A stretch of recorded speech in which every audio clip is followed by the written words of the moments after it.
मेरठ उत्तर प्रदेश भारत। ये कार्यक्रम यहाँ से प्रारंभ हो रहा है। सकल दिगंबर जैन समाज की ओर से आचार्य भगवत के चरणों में तेरी बार नमोस्तु नमोस्तु नमोस्तु।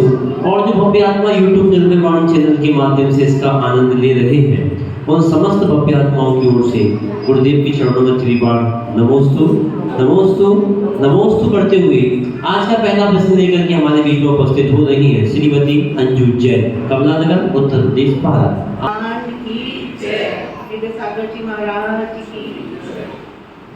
मेरा प्रश्न यह है कि पद्मावती माता एक स्त्री पर्याय में है, तो उनका चोला पुरुष कैसे बदलता, क्यों बदलता?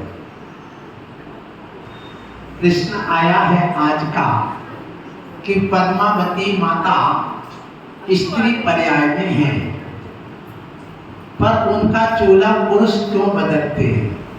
बिल्कुल भी नहीं बदलना चाहिए। यदि बदलते हैं तो सरासर गलत ही कर रहे हैं, क्योंकि आप समझदार हैं। स्त्री पर्याय वाले यदि उनको नग्न दिगंबर बना देते हैं स्त्री को, तो वहां स्त्री ही होना चाहिए, मर्यादा रखने के लिए पुरुष ना हो। इसलिए स्त्री का चोला स्त्री ही बदले, पुरुष ना बदले। यदि बदलते हैं तो आप उनके विरुद्ध कर रहे हैं। आशीर्वाद।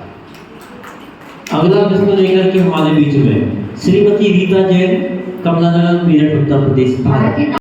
जो इतालियन निगोद के जीव निकल करके निगोद से कहाँ जाते हैं? बहुत अच्छा प्रश्न है कि जो निगोद में दो प्रकार के जीव रहते हैं, एक नित्य नवोद और एक यथार्थ। नित्य नवोद वह है जो कि एक बार अभी तक निकले ही नहीं, वो नित्य नवोद। जो निवोद से अनंत काल से आज तक नहीं निकले, वो कौन है? जो निकल के आ गए और पुनः चलेगा निवोद में, वो कौन हुए? यथार्थ। एक बार वहां से तर गए और पुनः पहुंच गए, सो कौन हो गए? यथार्थ। अब ये जो जीव हैं निगोदिया, ये कहां जाते हैं? निगोदिया जीव कहां जाते हैं? तो सुनिए, वे पुनः निकलते हैं और निकल करके व्यवहार राशि में आते हैं। व्यवहार राशि का अर्थ निगोदिया को छोड़ करके जितनी 84 लाख योनि में शेष योनि में उनमें भ्रमण करके मनुष्य बनते हैं। और एक बार निगोद से निकलने के बाद में 16 भाव पुरुष के, 16 भाव स्त्री की और 16 भाव नपुंसक। ऐसे कितना हुआ? 48 भाव एक बार निगोद से निकलने के बाद प्राप्त करते हैं। उन 16 भाव में यदि किसी भी भाव में सम्यक को प्राप्त कर ले जीव, तो अर्धपुद्गल परावर्तन काल में वो मोक्ष चला जाएगा। और यदि छायक सम्यक दर्शन को प्राप्त कर ले, अधिकतम 4 भाव में मोक्ष चला जाएगा। और उसी भाव में छायक सम्यक दर्शन प्राप्त करने के बाद केवल ज्ञान प्राप्त कर ले, तो उसी भाव में मोक्ष चला जाएगा। तो निगोद से निकल करके जीव मोक्ष जाते हैं, अन्यथा इस संसार में परिभ्रमण करके पुनः कहां चले जाते? निगोद चले जाते। एक दिन में 3 जीव मोक्ष जाते हैं और 3 जीव ही निगोद से निकलते हैं। ये औसतन बता रहा हूं, यद्यपि 6 महीने 8 समय में 608 जीव निकलते हैं निगोद से और इतने ही मोक्ष जाते हैं। आशीर्वाद।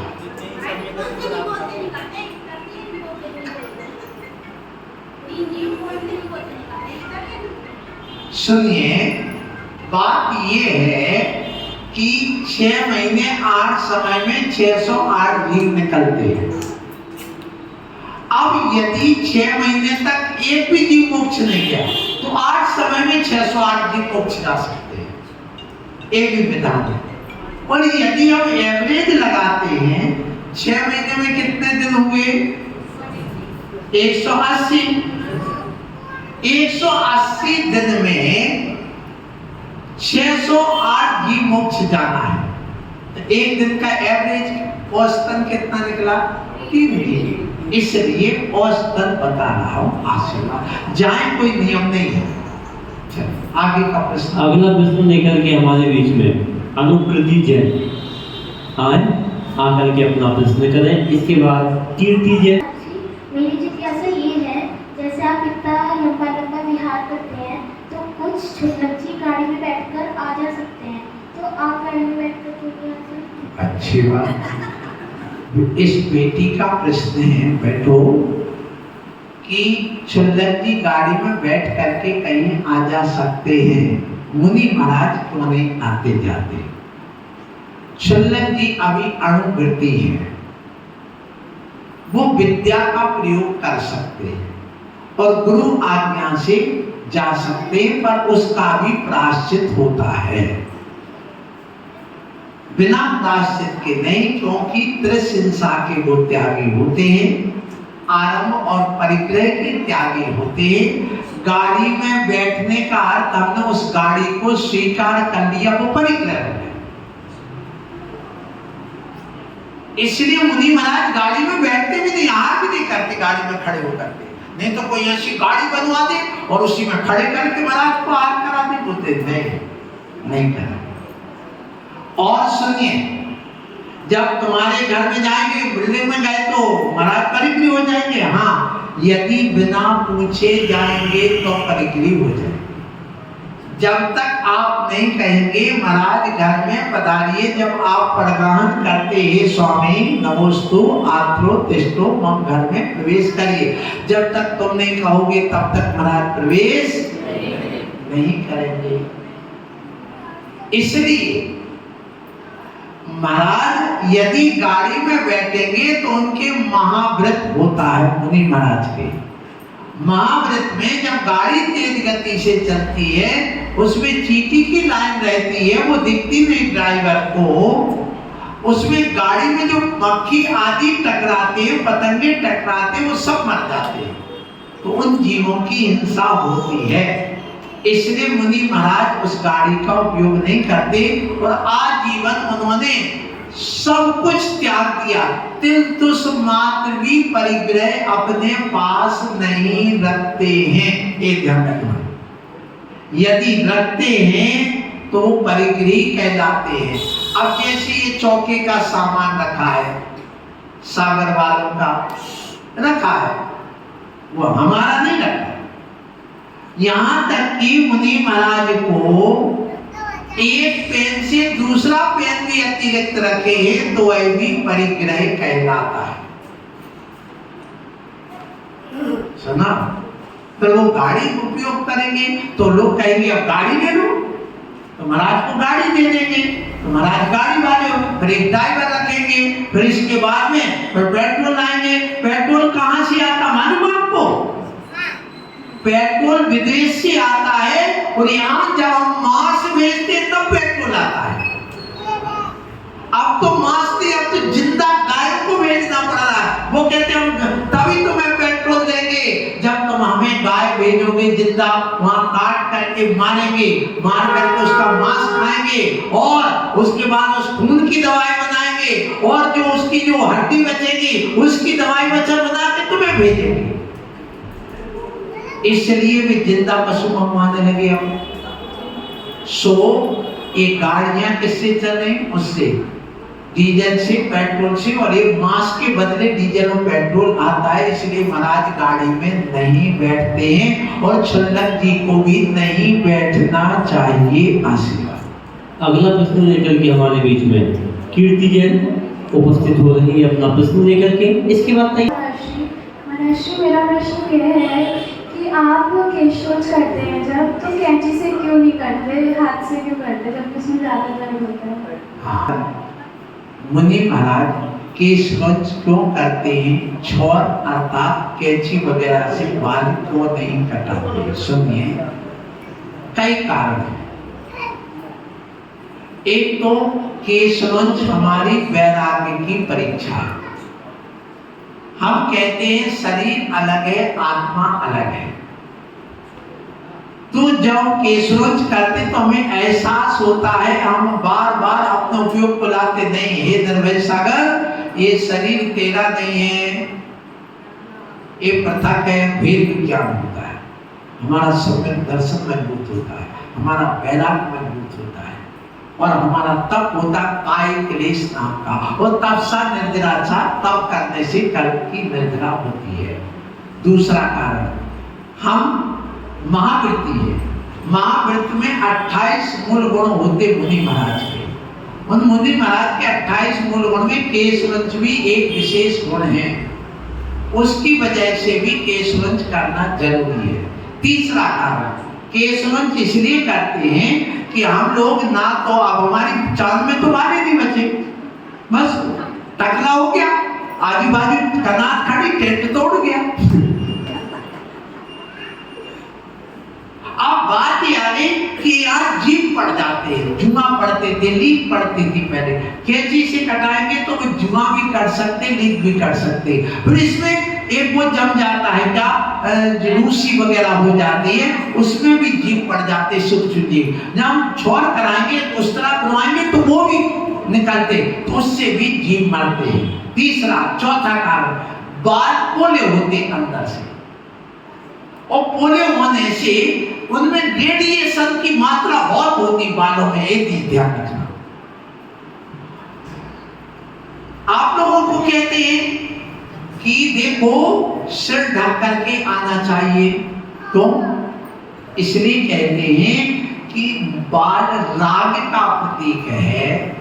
हर व्यक्ति अपने बालों का श्रृंगार करना चाहता है। कोई यहाँ निकाल लेगा, कोई बप बना लेगा, कोई पप बना लेगा, कोई यहाँ निकाल लेगा, कोई उल्टे सीधे कटवा लेगा, कोई पैर हाथ अपने यहाँ तक करवा लेंगे, ऐसा चलता है वो श्रृंगार। और मुनि महाराज श्रृंगार नहीं करते।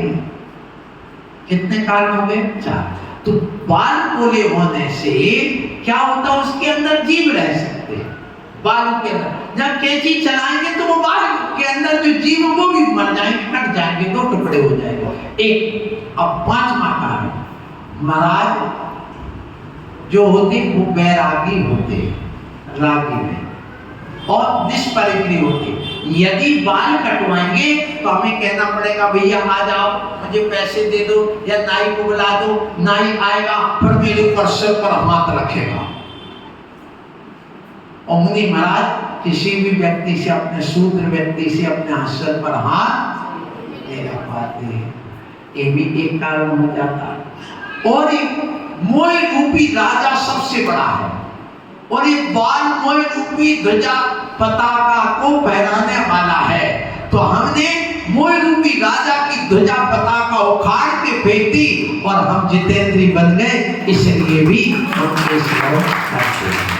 एक मोह रूपी राजा की ध्वजा पताका है बाल, उनको उखाड़ के फेंक दिया, अर्थात हम वीतरागी बन गए। इसका भी प्रतीक है। इसलिए हम केशवंश करते हैं, छोड़ नहीं कराते। अगला प्रश्न लेकर के हमारे बीच में श्रीमान धर्मचंद्र जी जैन अपना प्रश्न लेकर। बोलिए गुरुवर निर्भय सागर जी महाराज की जय। एक मिनट बोलना भैया, क्या बात। आज गुरुवर ने केस लॉन्च की। महाराज श्री मेरा प्रश्न भी है और मेरा दर्द भी है। आज हमारे घरों में, जैन समाज में, हमारी बेटियां 28-30 साल की या 30 प्लस की हो रही हैं। लोगों का सोच कहाँ जा रही है। लड़की कहती है कि मुझे वहाँ नहीं जाना, मुझे पड़ोस शादी नहीं करनी, मुझे गाजियाबाद नहीं करनी, मुझे दिल्ली करनी है, ये है वो है। महाराज श्री इस प्रश्न पर मेरे आप जो है अपना संबोधन। महाराज श्री हमारा प्रश्न भी है और वेदना भी है। वो तुम्हारी नहीं, पूरी जैन समाज की वेदना है। इसमें गुनाहगार माता पिता ही है। प्रत्येक माता पिता ने एक ही सीख दी है, बेटा अपने पांव पर खड़े हो जा, तुम्हें पति के पांव की जरूरत नहीं है। शाश्वत हो जाओ, तुम्हें पैसों की जरूरत नहीं है, तुम्हें पिता की जरूरत नहीं, तुम्हें माता की जरूरत नहीं, तुम्हें सास ससुर की जरूरत नहीं। खूब पढ़ो, खूब पढ़ो, खूब पढ़ो, खूब पढ़ो, खूब पढ़ो, इतना पढ़ो कि तुम 5 लाख रुपए कमाने लगो महीने में। ये शिक्षा किसने दी?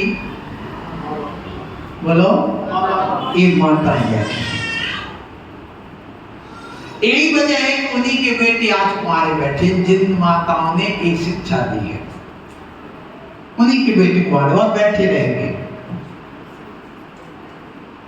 जब पूर्व कोटि की आयु होती थी तब भी 16 साल में शादी कर लेते थे, क्योंकि लड़की 12 साल में आज नारीत्व गुण से युक्त होने लगी। नारीत्व गुण आप जानते हैं, नारी के जो लक्षण होते वो सारे उभर करके उस 12 साल की लड़की में आ जाते, क्योंकि आज का खान पान रहन सहन ऐसा हो चुका है। आप जो भोजन करते हैं, जो आप दूध पीते हैं, उस दूध में लगाने के पहले ऑक्सीटोसिन नाम का इंजेक्शन लगाया जाता है, जिससे ऑटोमेटिक वो दूध ग्रंथि ऐंठने लगती हैं, जिसका प्रभाव लगभग आधा घंटे के लिए होते। निप्पल में दूध आता है, आप निकाल लेते हैं और वह दूध में वह दवा आ जाती है। और जब वह कोई भी बेटा बेटी पीते हैं तो आज समय में उनके ग्रंथियों का ग्रोथ होने लग जाता है। 8-9 साल की लड़की भी नारीत्व गुण से युक्त होने लग जाती है, उसके अंदर विकार पैदा होने लगता है। तो ऐसी स्थिति में अब माता पिता को ये चाहिए कि पहले शादी, अपना घर बसाओ, उसके बाद पढ़ने जाओ। क्या कह रहा हूं? पहले घर बसाओ। तुम्हें बच्चे नहीं चाहिए तो 30 साल तक जैसे तुम लिव इन रिलेशन में रह रहे हो, फिर भी बच्चे पैदा नहीं हो रहे, क्योंकि सरकार ने, विज्ञान ने इतनी वस्ती और इतने सारे उपकरण दे रखे हैं कि माँ बनने का कोई सवाल ही नहीं। तो शादी करके मत बनो माँ, रहो अपने। कोई आप पशुओं जैसे अपने क्रिया करते हो किसी दूसरी लड़की के साथ, अच्छे ढंग से। इसका उपाय यही है कि अपनी सोच बदलो, और सोच बदल करके जैसे लड़की 18-19 साल की हो, 12th पढ़ करके पास हो, कॉलेज में जाए, क्योंकि कॉलेज में मैं कहता हूँ 90% लड़कियां किसी ना किसी लड़के से अटैच है। कितने परसेंट? 90 होंगी तो 95 और 98, क्योंकि ये तो 12 साल से चालू हो जाते। अब मुझे ये बताइए, अभी जो एक लड़की का प्रसंग आया 14 साल वाली जो मारा, कौन सी लड़की? साक्षी नाम की लड़की, और लड़का सोहन नाम का। कितने साल की थी लड़की? वो संबंध कितने साल से था? 2 साल से उनके शारीरिक संबंध थे। बताइए, 12 साल में 28 साल का लड़का उसके साथ शारीरिक संबंध बना रहा। आप सोचिए, मतलब क्या होगा कि वो उस ढंग से कर्म करने लगी। जब ऐसी हम अपनी आंखों के सामने देख रहे हैं, फिर भी आंख पर पट्टी क्यों बनी है माताओं की? बताइए, 14 साल में लड़की पूरी नारी बन रही है, और 28-30 साल तक तुम उस लड़की को घर में कुंवारी रखे हो, तो जवानी के उसके 28 साल में से 14 साल निकल गए। तो लड़की कहीं ना कहीं संबंध तो बनाएगी। अब इसमें गलती किसकी है? बोलिए, तो क्यों रखे? फिर दूसरी बात, चलो मैं मानता हूं पढ़ाई पूरी हो गई, उसके बाद भी मैंने देखा सर्विस लग गई, तो भी विदेश भेज रहे हैं। काय के लिए? लड़की के लिए। अकेली औरत और अकेले साधु को, दिगंबर को हर कोई छेड़ता है। ए बाबा नंगा, ए बाबा नंगा। और औरत अकेली जा रही हो तो पहले निषेधता, अकेले औरत को कहीं नहीं जाना चाहिए। आप प्रश्न उठाते हो, उंगली उठाते हो, अकेले साधु को भी हाथ नहीं करना चाहिए। लेकिन कभी ये कहा अकेली औरत को कहीं पर शास्त्र ने लिखा कि अकेली लड़की को या अकेली औरत को जाना चाहिए। अपनी औरत को, अपनी लड़की को क्यों अकेले जाने देते? विचार करना, कहाँ गलती हो गई? तुम दूसरों को देखते हो लेकिन अपने आप को क्यों नहीं देखते हो? जब तक ये लड़की अकेली रहेगी तब तक ये तुम्हारे बस में नहीं रहेगी। और जब वह छोटी उम्र में शादी कर देते तो वो एडजस्ट हो जाती, माँ बन जाती, सुख दुख समझने लगती है और उसके बाद में वो बहुत अच्छा विकास कर जाती है। लेकिन जितनी लेट शादी होगी उतने रोगी बनोगे। कैंसर का कारण क्या है? लेट शादी। सुन लो। बीपी का कारण क्या है? लेट शादी। सुन लो। शुगर का कारण लेट शादी। तो आपको मालूम है क्यों है? इसलिए है कि जब कोई लुट छुप करके पाप करता है तो उसकी हृदय गति बढ़ती है, तो बीपी बढ़ने लगता है, हार्ट बढ़ जाता है। और जब कोई भी लड़का लड़की अवैध रूप से संबंध बनाएगा तो बढ़ेगा, और दिन में करेगा शुगर बढ़ेगी। क्योंकि ध्यान रखना, जिस समय हमारे यहाँ का दिन में ब्रह्मचर्य और रात्रि भोजन त्याग, तो भोजन करने के 4 घंटे बाद तक ना तो स्नान करना चाहिए, ना सोना चाहिए, ना मैथुन की क्रिया करना चाहिए।